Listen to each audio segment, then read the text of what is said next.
And so he started saying in the video that his disease is a disease that ends up with him losing all his limbs.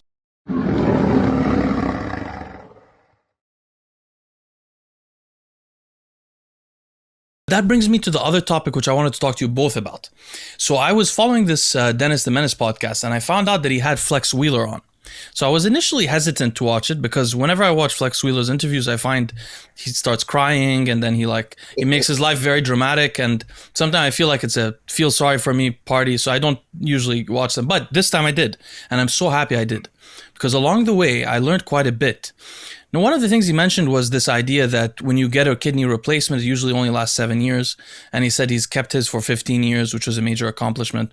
So it didn't sound right to me, the 7-year thing. I thought maybe that's a cadaver thing or something like that. Yeah, no, he has a living donor. Yeah, I thought so. Exactly. Yeah. That's why I was confused. But the other thing that was really interesting, dude, because remember this, this blood clot thing with the leg, and everyone was trying to understand how could you get that blood clot, and maybe some people were thinking it's COVID or something like that. And I didn't understand what was going on either. So it took me I had to watch through the whole interview to get it. In 3/4 in the way in, he actually says what the illness he has is. Because he got this thing on his leg, right? The blood clots. And he cut the leg off, but then he got blood clots in other parts of his body. And so he started saying in the video that his disease is a disease that ends up with him losing all his limbs. So I was like, what the hell is this disease? So immediately came to my mind, peripheral artery disease. And then later in the interview, he actually says, I have peripheral artery disease. He also says he has arterial artery disease, which I don't know what he meant by that. But so he has peripheral artery disease, which is, by the way, what causes that? It's a cardiovascular disease. It's caused by inflammation in the arterial walls, usually compacted with inflammation, cholesterol particles, and they form like plaques, just like normally you'd have in your coronary arteries, but the plaques are in your periphery. So like around your hands, around your legs. And that comes from having a very high cholesterol levels for a long time and high inflammation levels.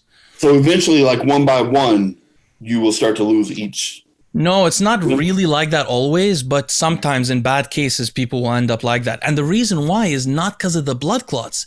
It's because over time, you had plaques in your arteries and the artery gets smaller and smaller and smaller. Sometimes there's calcium buildup and then you get a blood clot. And if you get a blood clot, it's already narrowed. That's it. There's no communication there. It gets stuck and that crazy pain happens. So it was pretty interesting to me. Man, that guy's been through a lot because if you think about it, he had his transplant in 2003. Yeah, exactly. I hate to say it, but No, he said that in the interview. He said, I've got months. I've got months left on this. Yeah, I mean, he doesn't have, statistically, he doesn't have long on that kidney. Well, yeah, especially, but then I started thinking about it may not just be cholesterol for him. So imagine this, if you had high uremia toxins because you weren't doing dialysis, and this is why I wanted to bring it up to Boston. Imagine you had those high toxin levels in your blood all the time. That's oxidative stress causing inflammation in the arteries. So that could be why he got so much inflammation. And then if he had high cholesterol, that combination would be deadly for the arteries. So that's a good reason, Boston, to get on that nightly. I was surprised he competed a couple of years ago. Then I didn't know he had a transplant that was that old. Jesus. Yeah, but when he did that comeback, when he did that show, I would say he probably didn't take much stuff, and he probably didn't dry out. I mean, you saw the pictures of him, right? Yeah, he did not look good at all. Just in his defense, because he's known to be kind of like a shitty eater, you know what I'm saying? Like when he's not dieting or when he's not competing or dieting. So he was probably eating complete junk food. Oh, actually, he said that in the interview. On the way to the hospital once, on the way to the hospital when he was dealing with his leg, he got a Burger King sandwich on the way. You actually went to that. How does everybody do? I went to Bennigan's by myself and ate a Monte Cristo sandwich before I went to the ER. I don't know why everybody does that. It's like your fucking last meal, You just want one meal in peace. Anyway, I cut you off. You were saying, so he's known to be... Oh shit! I lost my train of thought. You were saying in his defense, he's known to clean. So he's known to not eat good. I mean, I'm sure he eats just junk on a regular day. So when he did that show, he was probably healthier than normal. I bet his blood work was because he was eating good. He was eating clean. He was doing cardio. His weight was lower than what it was, which is a lot of stress off the kidney. He probably wasn't eating an obscene amount of a protein. And like I said, whatever gear he used, I'm sure it was minuscule. I really doubt that affected him. You don't think the drying out process is risky with a kidney, though? Oh, it'll fucking kill you. The drying out will murder you. If I did it, I know right now, if I tried to dry out correctly for sure, my kidney would fail. That's why, I mean, he didn't look dried out, though. You know, I don't think he probably did much. Actually, Bossa, you should watch the interview. He was talking about the days before he got the transplant, when he was still competing, and he was saying like he knew he had kidney issues, but he was trying to earn some money winning a couple of shows. So he took liquid, that thing that Amin likes. What's it called? The liquid diuretic. Lasix. He said he took stuff he never took before because his kidneys weren't working and he needed to dry out. And in doing so, he pushed himself closer and faster to the replacement, and he was regretting it. He was mentioning that also. But on another subject, I wanted to ask you. So, when he was a pro, he didn't have a transplant, right? He was on his regular kidneys, right? He was on his regular kidneys. Yeah, he kind of took a break and he came back and did the Olympia one year, like so-called natural. Yeah, and he got a gift. And then after that, he hooked up with Milos, and he put on like 30 pounds to come back and do the Ironman and the Arnold. And he did the Ironman in 2003. He took third, and he didn't even make it to the Arnold, which is only 2 weeks later. That's when he needed the transplant. He got a transplant right away. He didn't even need to jump on dialysis. Damn. Milos tells the story. I mean, like Flex came to him literally skinny fat, like 220 pounds, just skinny fat, and 4 or 5 weeks later was 250 and. Like he just got leaner and bigger. Like he said, he's never seen anybody grow like that. Wow. Actually, I was thinking about his genetics when I was thinking he has peripheral artery disease, because we hear about him having myostatin deficiency and stuff. Well, if he was really genetically gifted for power and strength and muscle, he would potentially be somebody. They often have hypercholesterolemic tendencies. So he may be somebody that has very high cholesterol levels naturally. I still don't know what his kidney disease is. I watched the whole interview. I couldn't figure it out. I don't know what it is. FSGS. Oh, he has just glomerulosclerosis? Mm-hmm. It's because he was saying my kidney disease is such a disease that if you replace my kidney, it could go bad the same day. Oh, no. FSGS does come back in transplanted kidneys. Does it really? There's a high chance. I mean, not always, but it scares the shit out of me. Why would it come back? That's so interesting. Once you have, it's just one of those things where once you have it, it's in your body, like you're more susceptible to it. I bet it's not uncommon. I bet it's epigenetic changes. Like, how your body gets used to doing something and it'll just continue doing it.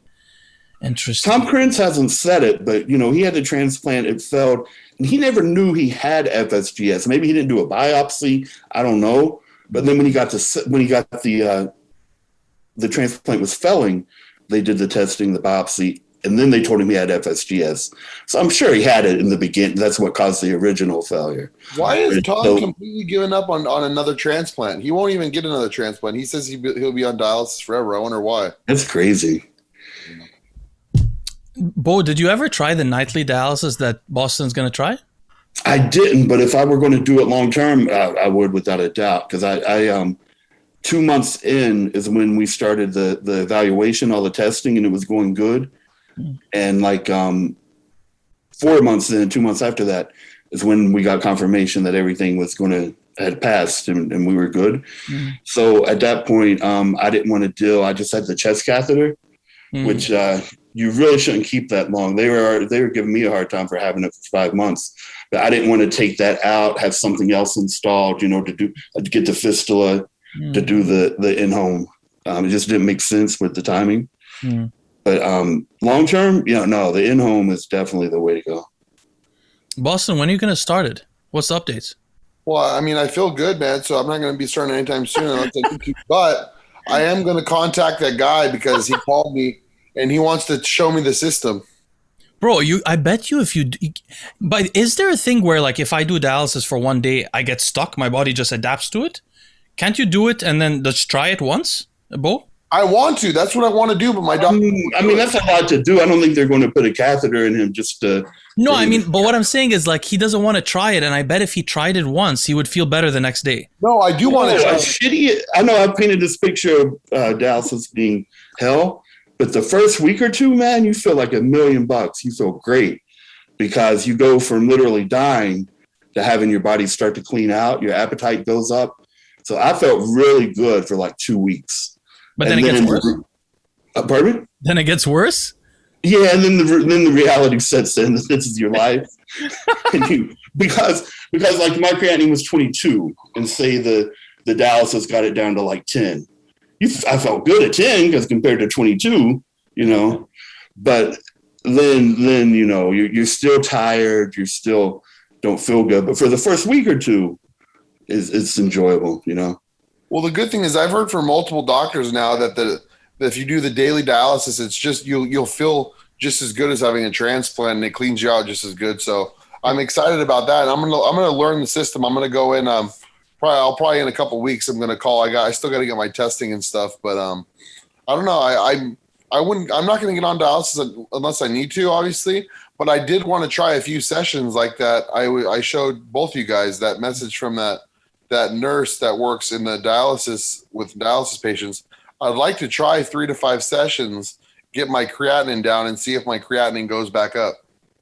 Ah, yeah, that's interesting. Yeah. Your case is so weird. I mean, the whole going from 2 to 6, the whole timeline of how it really hasn't progressed that much after that. Everything is so odd with what's happened to you. You never know. I mean, I would try. I mean, like if it's a typical person, that wouldn't be feasible. Like you're not just going to do a couple of sessions, but your whole case is odd. So wouldn't hurt to try and see. I would love, man. I'm trying to get this new doctor to let me do it. I told him when I left, I'm like, man, please think about it because I want to try it.